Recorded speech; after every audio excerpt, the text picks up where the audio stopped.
तो दोस्तों सबा को अपनी बेइज्जती बर्दाश्त नहीं हो रही होती। सबा मनाहिल के फुफो को सारा सच बता देती है। उसके बाद मनाहिल के फुफो को बहुत ही गुस्सा आ जाता है। वो ज़ैन को लेकर पुलिस स्टेशन निकल पड़ती है। दूसरी तरफ मनाहिल, नरगिस, वलीद एक साथ बैठे होते हैं। नरगिस वलीद को बोलती है, वलीद तुम्हें कोई जरूरत नहीं है उस घटिया लड़की सबा से निभाने की, बल्कि उसने खुद ही तुमसे तलाक मांगी है, तो तुम भी उसे डिवोर्स दे दो। वहाँ पर नरगिस, मनाहिल और वलीद एक साथ बातें कर रहे होते हैं। वहाँ पर ज़ैन की माँ पुलिस के साथ आ जाते हैं। मनाहिल अपने फुफो को देखकर बहुत ही हैरान रह जाती है। मनाहिल की फुफो आते ही मनाहिल को थप्पड़ मारती है और उसे बोलती है, तुम्हें जरा सी भी शर्म नहीं आई हमारी बेइज्जती कराने में। ये बात सुनते हुए वहाँ पर मनाहिल बोलती है, फुफो ये सब कुछ आप क्या बोल रही हैं, बल्कि आप लोग मुझे धोखा देना चाहते थे, इसकी वजह से मैंने नरगिस आंटी की पनाह ली। वहाँ पर नरगिस के पास आती है मनाहिल की फुफो। मायदा उसे बोलती है, नरगिस तुमने ठीक नहीं किया हमारी बेइज्जती करा के। वहाँ पर नरगिस बोलती है, मनाहिल को तुम बहुत बार धोखा दे चुके थे, बल्कि मैं मनाहिल को और मजीद तकलीफ में नहीं देखना चाहती थी। ये बात सुनते हुए वहाँ पर ज़ैन को गुस्सा आ जाता है। ज़ैन इंस्पेक्टर को बोलता है, आप इस वलीद को अरेस्ट करें, बल्कि इसने हमारी इज्जत में हाथ डाला है और इसने मनाहिल को छुपा के रखा हुआ था। ये बात सुनते हुए वहाँ पर पुलिस इंस्पेक्टर वलीद को अरेस्ट कर लेता है। ये सब कुछ नरगिस नहीं देख पा रही होती, जिसकी वजह से वहाँ पर नरगिस बेहोश हो जाती है। वलीद पुलिस इंस्पेक्टर से भागकर अपनी माँ को पकड़ता है और उसे उठाता है और बोलता है, ज़ैन अगर मेरी माँ को कुछ भी हो गया तो मैं तुम्हें हरगिज नहीं छोड़ने वाला। ये बात सुनते हुए वहाँ पर मनाहिल की फुफो और ज़ैन बहुत डर जाते हैं। ये बात सुनते हुए वहाँ पर मनाहिल की फुफो ज़ैन को बोलती है, ज़ैन जल्दी से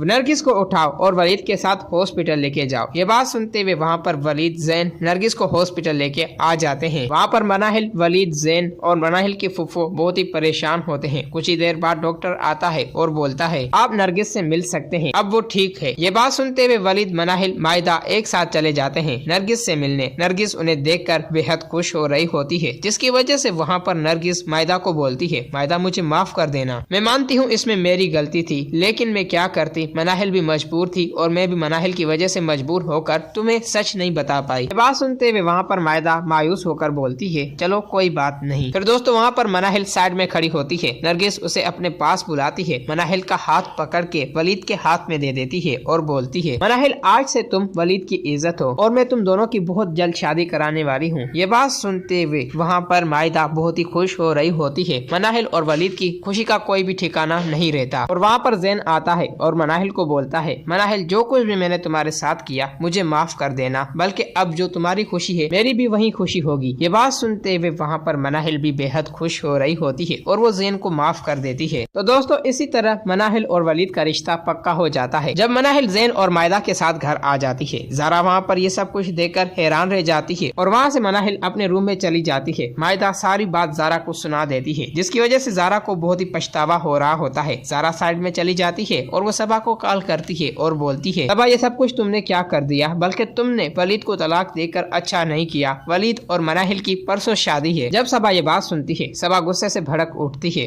और ज़ारा को बोलती है, वलीद को हासिल करती है, जबकि उसने मुझे वलीद हासिल नहीं करने दिया तो मैं भी उसे वलीद कभी भी हासिल नहीं करने दूंगी। बस मनाहिल को बोलो कि वो अपना खैर मनाए। वहाँ पर ज़ारा बोलती है, जो कुछ भी तुमने करना था वो कर लिया, अब मनाहिल की बारी है। दूसरी तरफ नरगिस और वलीद एक साथ बैठे होते हैं। नरगिस अपने बेटे की खुशी देखकर बहुत ही खुश हो रही होती है और वो वलीद को बोलती है, वलीद बेटा जो तुम चाहते थे वो तुम्हें मिल चुका है, बस तुम अब मनाहिल को जल्दी से अपना बनाओ और उसे इस घर में दुल्हन बना के लेके आओ। ये बात सुनते हुए वहाँ पर वलीद और वलीद की माँ बेहद खुश हो रहे होते हैं। अपनी माँ की ये बात सुनते हुए वहाँ पर वलीद बेहद खुश हो रहा होता है और वलीद अपनी माँ को बोलता है, माँ मेरी भी यही ख्वाहिश थी जो कि आपने पूरी कर दी। दोस्तों अगर आप लोगों को ये वीडियो अच्छी लगी है तो इस वीडियो को लाइक करें।